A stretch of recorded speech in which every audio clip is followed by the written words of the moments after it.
ఏక మనస్సు గలవారై ఉండుడి అనే వాక్యాన్ని మనం చదువుకుందాం. కొద్దిసేపు ధ్యానం చేద్దాం. ఫిలిప్పీలకు రాసిన పత్రిక 179 పేజీ నంబర్ 179 పేజీ నంబర్. ఫిలిప్పీలకు రాసిన పత్రిక 2వ అధ్యాయము 2వ వచనం. మీరు అనే చోట మనము అందరము ఏక మనస్కులగునట్లుగా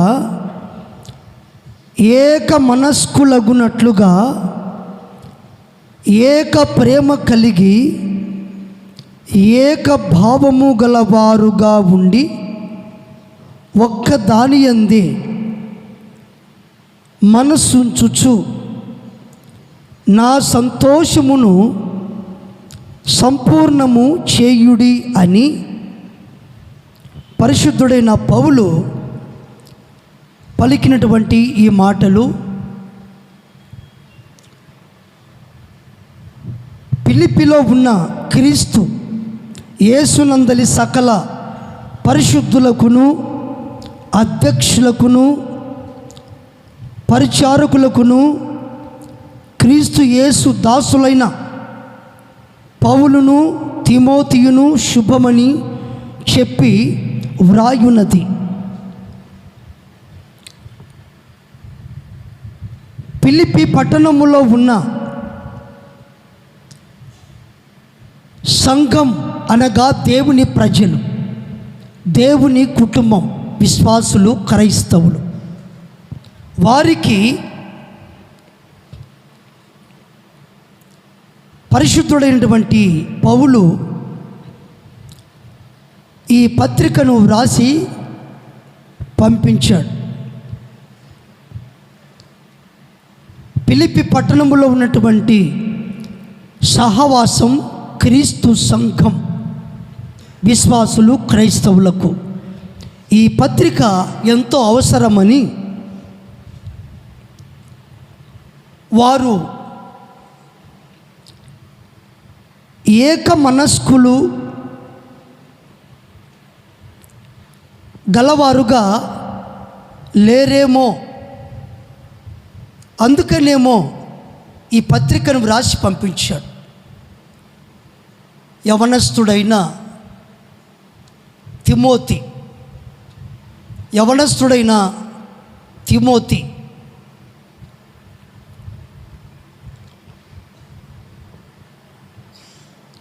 పరిశుద్ధుడైన పౌలు ఆ సంఘంలో ఉన్న విశ్వాసులను ఉద్దేశించి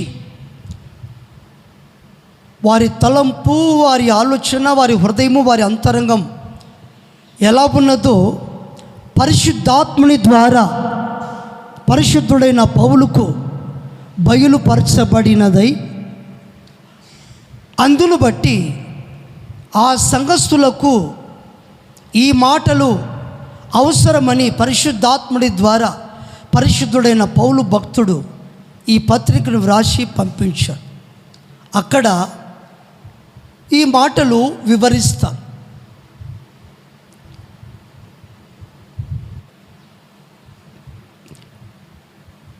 ఏక మనస్కులగునట్లుగా మీరు ఉండాలని వాక్యములో వ్రాయబడి ఉంది. లేరు. చాలా చోట్ల ఏక మనస్కులుగా ఇంటిలో కానీ సమాజంలో కానీ ఎక్కడైనా కానివ్వండి ఏక మనస్కులుగా ఉండరు. అందరికీ ఒకే మనస్సు ఉంటుందా అంటే ఉండదు. మనస్సులో రకరకాల ఆలోచనలు, కోరికలు కలుగుతూ ఉంటాయి. మనస్సు గడిచిన ఆదివారం మీతో చెప్పాను. మనిషిని ఆలోచింపచేసే పనులు జరిగించేటువంటి మనస్సు ఇక్కడ ఉంది. కనుక ఏక మనస్కులు గలవారై ఉండాలని భక్తుడు చెబుతున్నాడు.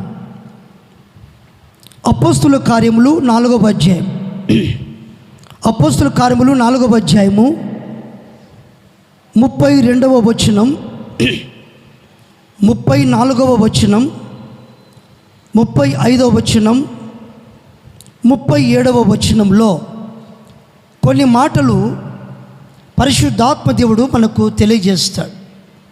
విశ్వసించిన వారందరూ ఏక హృదయమును ఏకాత్మయు గలవారై యుండిరి. ఎవడును తనకు కలిగిన వాటిలో ఏదియు తనదని అనుకొనలేదు. వారికి కలిగినదంతయు వారికి సమష్టిగా ఉండెను. ఇదియుగాక అపోస్తులు బహు బలముగా ప్రభు అయిన యేసుక్రీస్తు పునరుద్ధానమును గూర్చి సాక్ష్యమిచ్చిరి. దైవ కృప అందరి యందు అధికముగా ఉండెను. ఓకే, 34వ వచనం. భూమి ఉన్నవారు భూములైనను ఇండ్లనైనను కలిగిన వారందరూ వాటిని అమ్మిన వాటి వెల తెచ్చి అపోస్తులుల పాదముల యొద్ద పెట్టుచూ వచ్చిరి. 35 వచనం. వారు ప్రతి వానికి వాని అక్కర కొలది పంచిపెట్టిరి గనుక వారిలో ఎవనికిని కొదువ లేకపోయెను. 37వ వాక్యం, 37వ వచనం. దాని వెల తెచ్చి అపోస్తుల పాదముల యొద్ద పెట్టెను.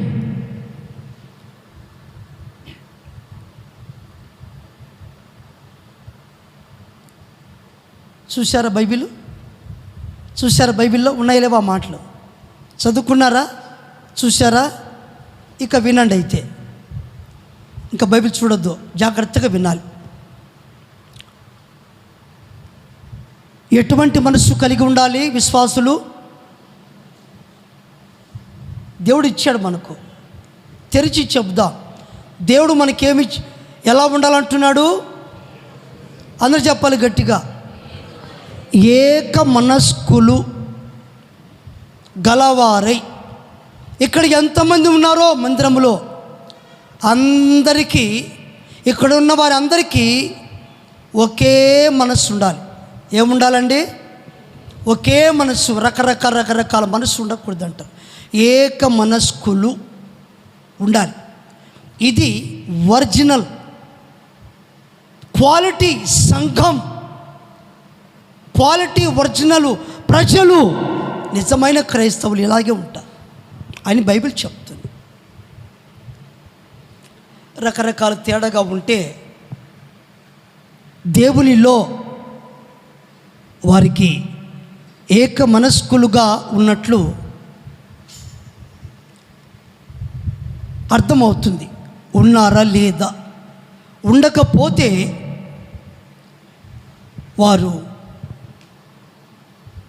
దేవుడు వారిని అంగీకరించాడు.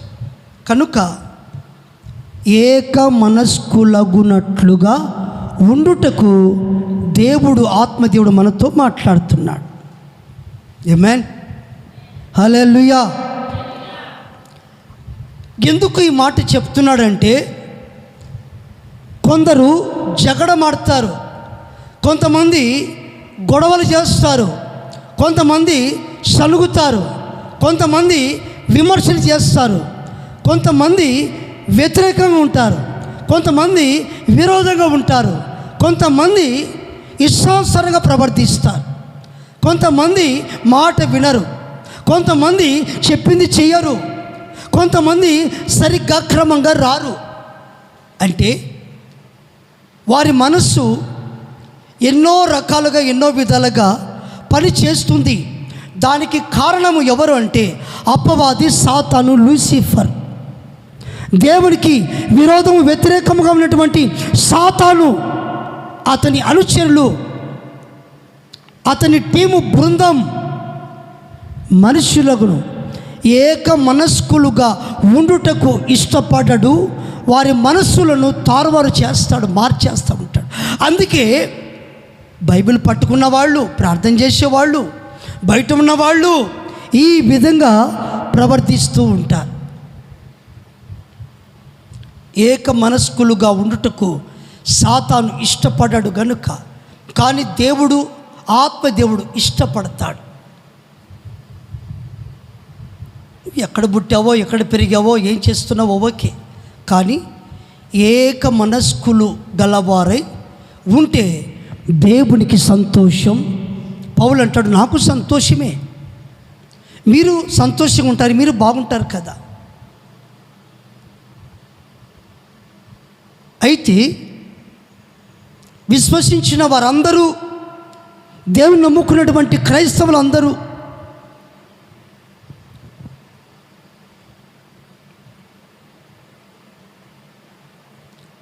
వారందరూ ఎలా ఉన్నారంటే ఏక మనస్కులు గలవారై ఉన్నట్లుగా మనకు వాక్యములో దేవుడు తెలియజేస్తున్నాడు. దేవునికి మహిమ కలుగును గాక. హల్లెలూయా, హల్లెలూయా. ఇలాంటి మనస్సును కలుగజేసింది ఎవరంటే దేవుడే. మనుషుల వలన కలిగేది కాదు. అందుకే నమ్మిన వారు, విశ్వసించిన వారు, దేవుని వాక్యం, దేవుని మాటలు విన్నవారు అందరూ, దైవ సేవకులు బోధించిన ఉపదేశం, దేవుని మాటలు వినేటువంటి వారు అందరూ ఏం చేశారు అంటే వారికి కలిగిన భూములు, పొలాలు, వారికి కలిగిన ఇండ్లు అమ్మిన తర్వాత వచ్చిన ఆ సొమ్ము, ఆ వెలలో తెచ్చి యేసు ప్రభు శిష్యులైన అపోస్తులు వారి పాదముల దగ్గర, సేవకుల పాదాల దగ్గర పెట్టారు.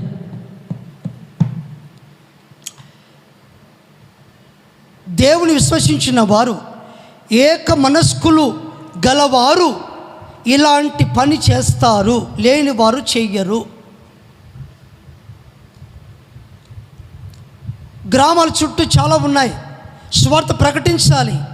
ఈ బోధ విన్న వారందరూ, విశ్వసించిన వారందరూ ఆ ప్రాంతంలో, యెరూషలేములో ప్రజలందరూ తీసుకొని వచ్చి పొలాలు అమ్మారు, ఇండ్లు అమ్మారు. వారికి కలిగిన వాటన్నిటిలో, అమ్మిన వాటిలో వెల తెచ్చి అపోస్తుల పాదాల దగ్గర పెట్టారు. దేవునికి మహిమ కలుగును గాక.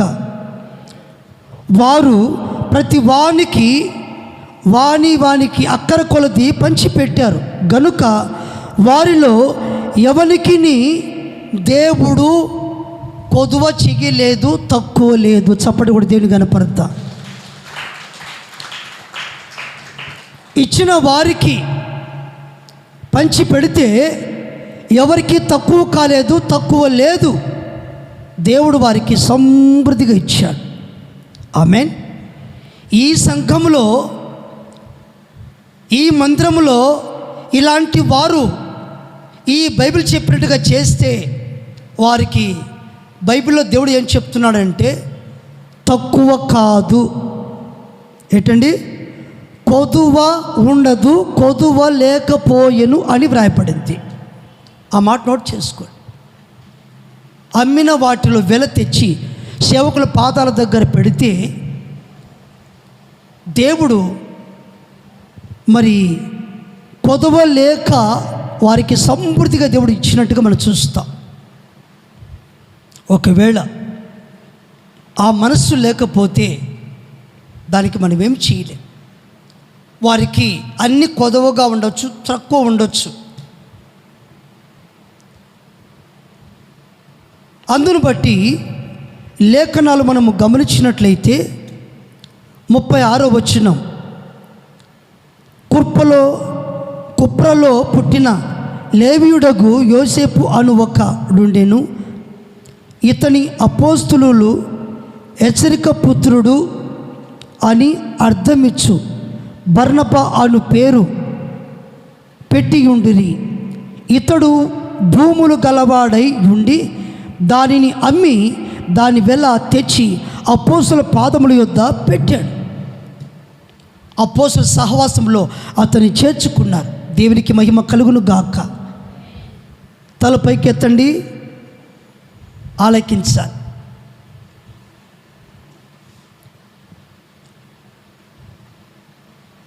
ఇంకొక మాట నేను మీకు గుర్తు చేస్తా.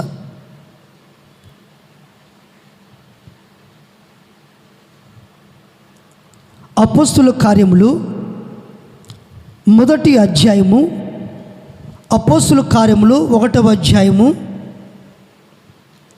14వ వచనాన్ని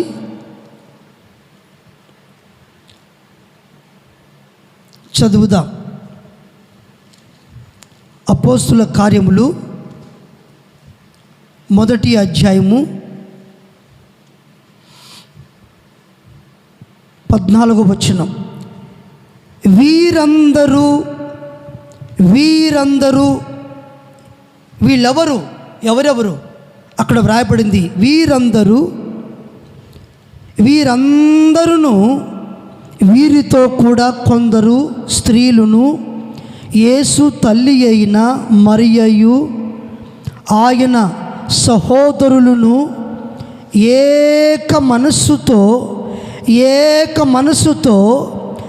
ఎడతెగక ప్రార్థన చేయుచుండిరి. తలపైకి ఎత్తండి. వీరందరికీ ఏం చేస్తున్నారంటే, మరి ఇంచుమించుగా 120 మంది, ఇంచుమించుగా 120 మంది కూడుకున్నారు. ఇంచుమించుగా 120 మంది స్త్రీలు పురుషులు కూడుకున్నారు. అపోస్తులు యేసు ప్రభు శిష్యులు అక్కడ ఉన్నారు. ఆ మేడ గదిలో వారు కూడి ఉన్నప్పుడు మరి వారు ఏకీభవించి ఏక మనస్సుతో వారు ఎడతెగక అంటే మానక ప్రార్థన చేస్తున్నారు. ఎడతెగక మానక ప్రార్థన చేస్తున్నారు. దేవుడు బైకులు ఇచ్చాడు, ఆటోలు ఇచ్చాడు, అవసరానికి ఎక్కడికైనా వెళుతారు, వస్తున్నారు. కానీ శనివారం పరిశుద్ధాత్మ కూటం, కనిపెట్టు కూటం, శనివారం ఉపవాసం ఉండి మందిరములో అనేక అవసరతల కొరకు, అక్కర్ల కొరకు, మందిరములో అవసరతలు ఉన్నాయి, అక్కర్లు ఉన్నాయి. ప్రభు సహాయం చేయాలి. విశ్వాసుల కుటుంబాలలో ప్రతి కుటుంబంలో అవసరతలు ఉన్నాయి, అక్కర్లు ఉన్నాయి. వాటి నిమిత్తమై దేవుని సేవ ప్రపంచమంతటా వ్యాపించున్నట్లు, మంచి పరిపాలన దేశంలో జరుగునట్లు, ఆత్మ రక్షించబడి నిమిత్తమై ఉపవాసం ఉండి దేవుని మందిరంలో ప్రార్థనలు చేస్తుంటే చాలామంది రారు. ఇళ్ళ దగ్గర తిని నిద్రపోతూ ఉంటారు. చాలామంది రారు. ఎందుకంటే మనస్సులే ఏక మనస్కులు కాదు గనుక రారు. ఉంటే వస్తారు. ఈ గ్రహింపు ఆలోచన కావాలి క్రైస్తవుడికి. ఇంట్లో తిని నిద్రపోవడము చేసేవాళ్ళు చేస్తారులే, పాస్ గారు చేస్తారులే మా కోసం అనుకునే వాళ్ళు ఏక మనస్కులు కాదు. ఏక మనస్కులు గలవారు సంఘముతో, సహవాసముతో, సేవకులతో, అపోస్తులతో కలిసి ఏకీభవించి ఎడతెగక వారు ప్రార్థన చేస్తారు. ఆమేన్, హల్లెలూయా. అపోస్తుల కార్యములు 2వ అధ్యాయం కొన్ని వచ్చే చదువుకున్న. అపోస్తుల కార్యం 2వ అధ్యాయం. పెంతెకోస్తు పండుగ దినము వచ్చినప్పుడు అందరూ 120 మంది, అందరూ 120 మంది ఒకచోట కూడి ఉండురి. అప్పుడు వేగముగా స్పీడ్గా వీచు బలమైన గాలి వంటి యొక్క ధ్వని ఆకాశము నుండి అకస్మాత్తుగా వారు కూర్చుండి ఉన్న ఇల్లంతయు నిండెను. మరియు అగ్ని జ్వాలల వంటి నాలుకలు విభాగింపబడినట్టుగా వారి కంటికి కనబడి వారిలో 120 మంది వారిలో ఒక్కొక్కని మీద వ్రాలగా అంటే దిగగా అంటే కుమ్మరించబడగా అందరూ 120 మంది అందరూ పరిశుద్ధాత్మతో నిండిన వారై ఆ ఆత్మ పరిశుద్ధాత్మ వాక్కు శక్తి అనుగ్రహించిన కొలది అన్య భాషలతో మాటలాడసాగిరి. ఆమెన్. చప్పటి కూడా దేవునికి కనపడదు. విశ్వసించిన వారు ఏక మనస్కులు గలవారు గుంపుగా ఏకముగా కూడి సహవాసముగా కూడి సేవకులతో అపోస్తులతో ఎడతెగక ప్రార్థనలు చేస్తారు. వీరు ఏక మనస్కులు గలవారు, వీరు ప్రార్థన చేస్తారు. ప్రార్థన చేయని వారు రాని వారు ఏక మనస్కులు కాదు. వారికి ఎప్పుడు తక్కువే, ఎప్పుడు కొదవే, ఎన్ని అవసరాలు ఉంటాయి కానీ తీరవు, తృప్తి పడరు. ఏక మనస్కులకు వారికి కలిగిన దాంట్లో మీ తాత సొమ్మ, మీ తాత సంపాదించాడా? మీ తాతను పుట్టించింది ఎవరు? మీ అబ్బను పుట్టించింది ఎవరు? మీ నాన్నను అమ్మను పుట్టించింది ఎవరు? మీ అమ్మమ్మని జేజనాన్ని పుట్టించింది ఎవరు? దేవుడే కదా. నిన్ను పుట్టించింది ఎవరు? దేవుడే కదా. నీకు ఆరోగ్యం ఇచ్చింది దేవుడే కదా. నీకు ఉద్యోగం ఇచ్చింది దేవుడే కదా. నీకు ఇల్లు ఇచ్చింది దేవుడే కదా. నీకు పొలం ఇచ్చింది దేవుడే కదా. నీకు వర్షం ఇచ్చింది దేవుడే కదా. నీకు నీళ్ళు ఇచ్చింది దేవుడే కదా. నీకు 3 పూట్ల ఆహారం పెట్టి దేవుడే కదా. నీకు వస్త్రం ఇచ్చింది దేవుడే కదా. నీకు పశువులు ఇచ్చింది దేవుడే కదా. నీకు భార్య ఇచ్చింది దేవుడే కదా. నీకు భార్య ఇచ్చింది దేవుడే కదా. నీకు కుమారులు కుమార్తెలు ఇచ్చింది దేవుడే కదా. అన్ని సమస్తమును ఇచ్చిన దేవుడే కదా. నీవెందుకు వారిలాగా ఉండవు? వారిలాగా నువ్వు చేయవు. ఎందుకు ఏక మనస్కులుగా ఉండకుండా ఉన్నారు? వారు అమ్మి వెలలో తెచ్చి అపోస్తలుల పాదముల దగ్గర పెట్టారు. అంతేకాకుండా దేవుడు వారికి ఏమి కొదవ లేకుండా తక్కువ లేకుండా చూస్తూ ఉన్నాడు. ఇప్పటికీ ఆగిన వారికి సహాయం చేస్తూనే ఉన్నాడు. వారికి మేలు ఉపకారం చేస్తూనే ఉన్నాడు. అట్టి వారికి దేవుడు ఏ కొదవ లేకుండా ఏం తక్కువ లేకుండా సమస్తం ఏది కావాలంటే అది ఇస్తాడు. అడిగితే ఇస్తాడు సమృద్ధిగా. అయితే యెరూషలేములో మార్కు మేడ గదిలో యేసు ప్రభు తల్లి, కొంతమంది స్త్రీలు, పురుషులు, అపోస్తులు, యేసు ప్రభు శిష్యులు అందరూ కలిసి ఇంచుమించు 120 మంది ఏక మనస్సుతో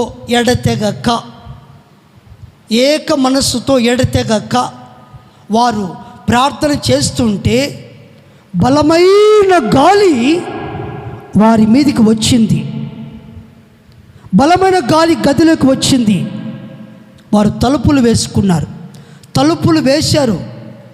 బలమైన గాలి వచ్చింది వారి మీదకి. ఆ గాలి దేవుని పరిశుద్ధాత్మ యొక్క శక్తి వారి మీదకి వచ్చింది. వారు బలాన్ని శక్తిని పొందుకున్నారు. దేవునికి మహిమ కలుగును గాక. హల్లెలూయా, హల్లెలూయా. వారు కూర్చుని ఇల్లంతా నిండింది. అంతేకాకుండా అగ్ని జ్వాలలు, మెరుపులు, వర్షం వచ్చినప్పుడు మెరుపులు ఎలా వస్తాయో ఆకాశంలో మెరుపులు, అలాగా ఆ ఇంటిలోనికి వారి మీదకి ఆ మెరుపులు వచ్చాయి.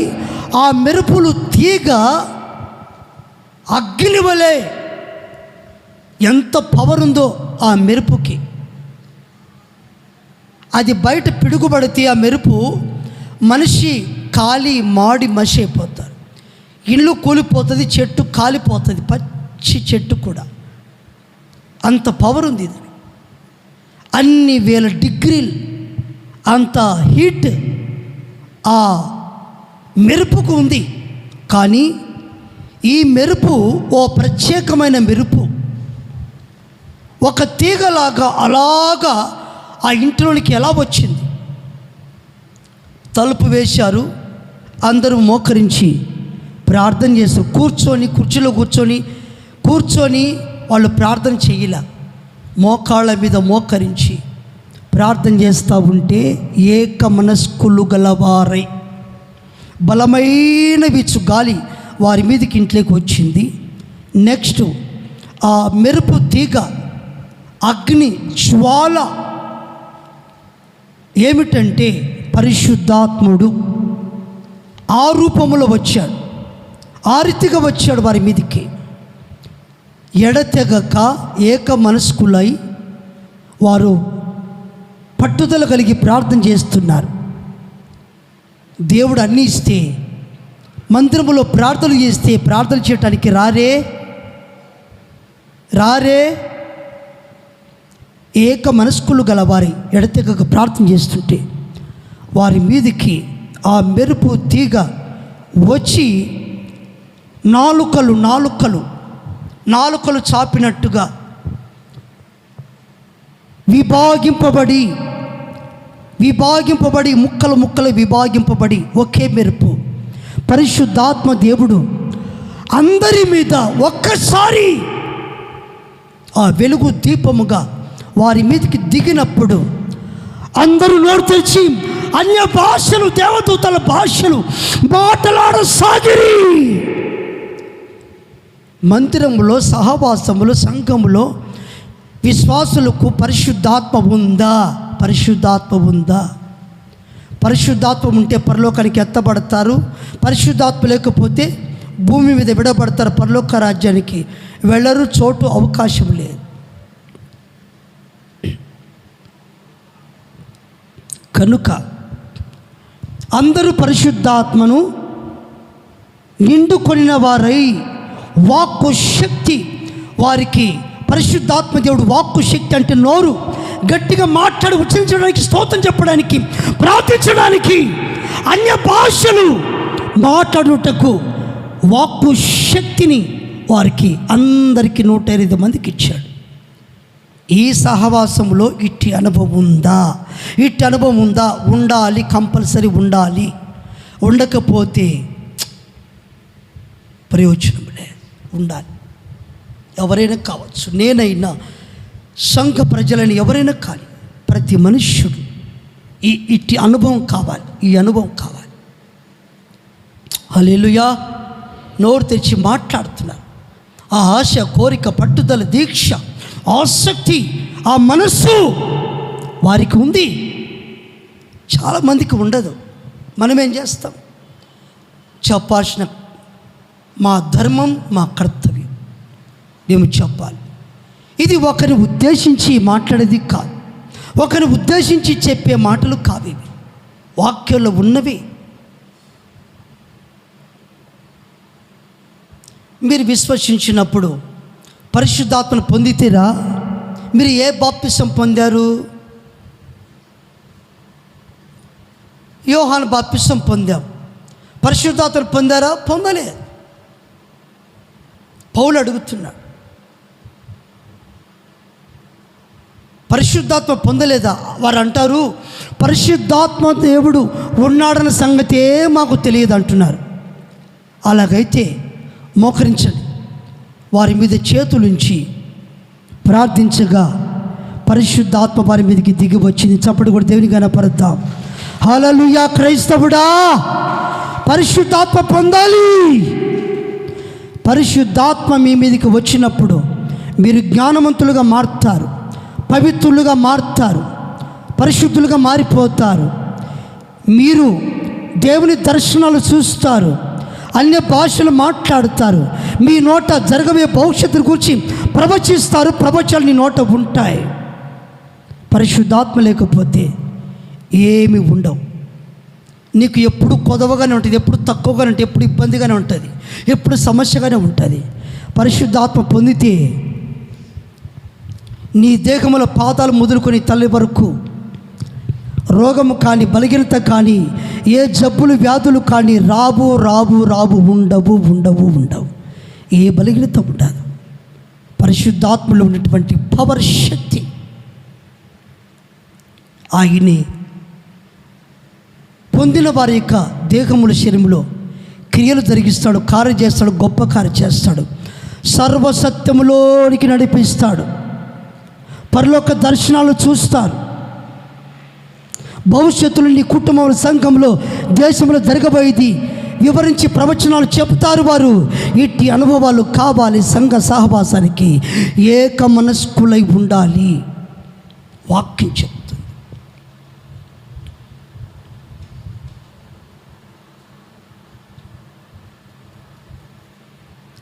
హల్లెలూయా.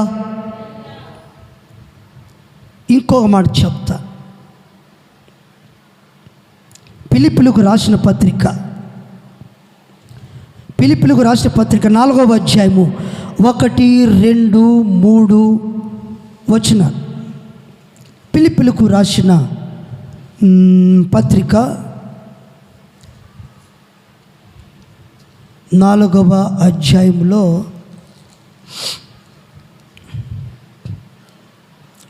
4వ అధ్యాయము 1, 2, 3 వచనం చదువుతాను, మీరు చూడండి.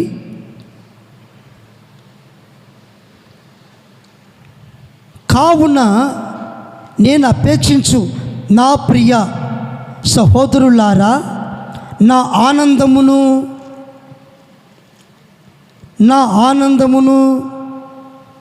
నా కిరీటమునై ఉన్న నా ప్రియులారా, ఇట్లు ప్రభునందు స్థిరులై ఉండండి. ప్రభునందు ఏక మనస్సు గలవారై, ప్రభువునందు ఏక మనస్సు గలవారై యుండుడని యువోదియను సుంటుకేసు బతిమాలు కొనుచున్నాను. అవును అవును, నిజమైన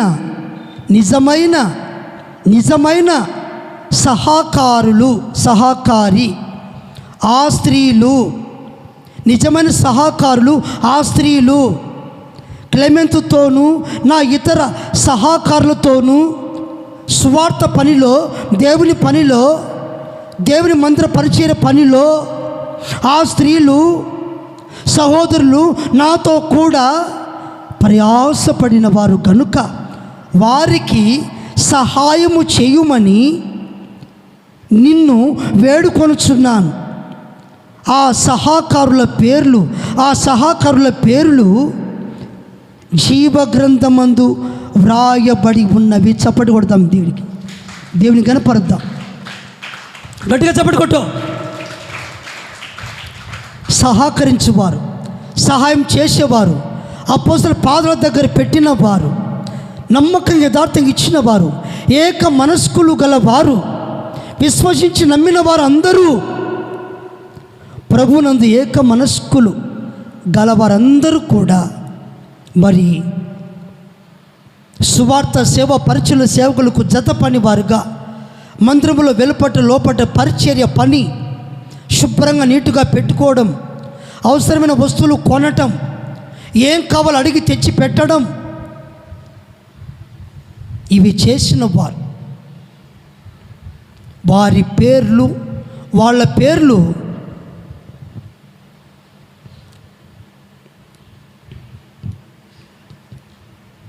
బైబిల్లో కాదు, జీవగ్రంథము. యేసు ప్రభు దగ్గర ఉంది జీవగ్రంథం. ఈ గ్రంథము కాదు, యేసు ప్రభు దగ్గర ఉంది జీవగ్రంథం, గొర్రెపిల్ల గ్రంథం. ప్రకటన గ్రంథం 20వ అధ్యాయం, 20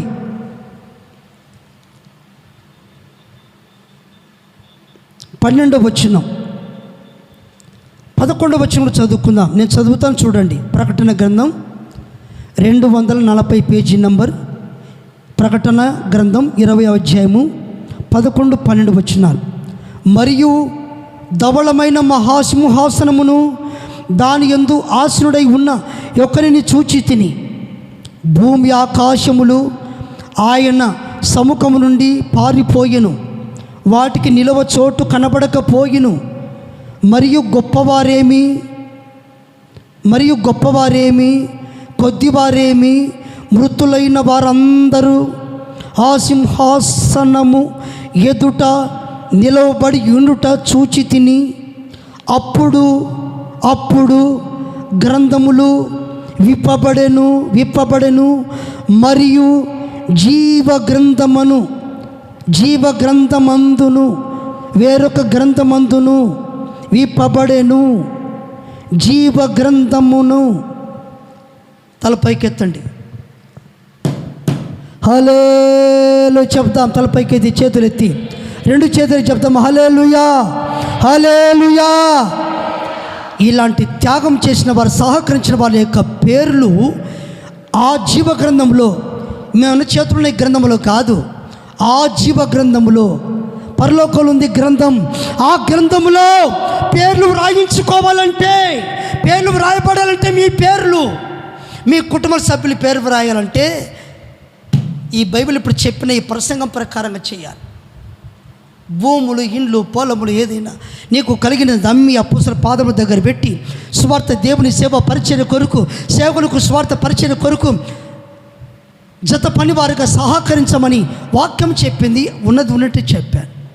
నీకు నచ్చకపోతే వదిలే, కానీ నన్ను సనిగి గొనిగి శిక్షకు పాత్రలు కావద్దు, విమర్శ చేయగాకు. వాక్యం ఉన్నది వివరించాం, విమర్శ చేయవద్దు.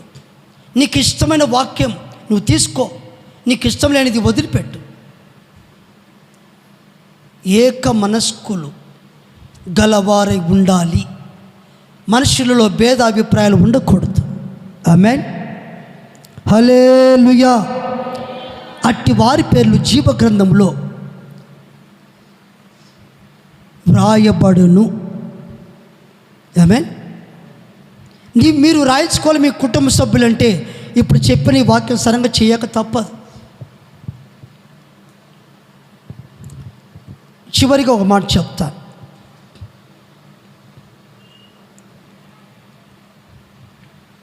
పద్దెనిమిది 19 వచనాలు.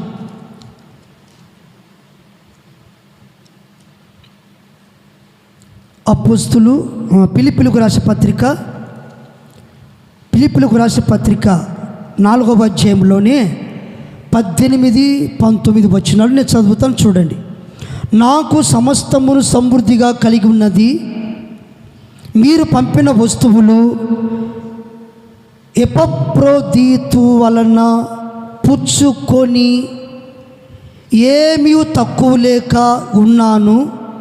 అవి దేవునికి మనోహరమైనవి, దేవునికి సువాసనయు, దేవునికి ప్రీతికరము, దేవునికి ఇష్టము, దేవునికి ప్రీతికరము, దేవునికి ఇష్టమైన యాగము నై ఉన్నవి. కనుక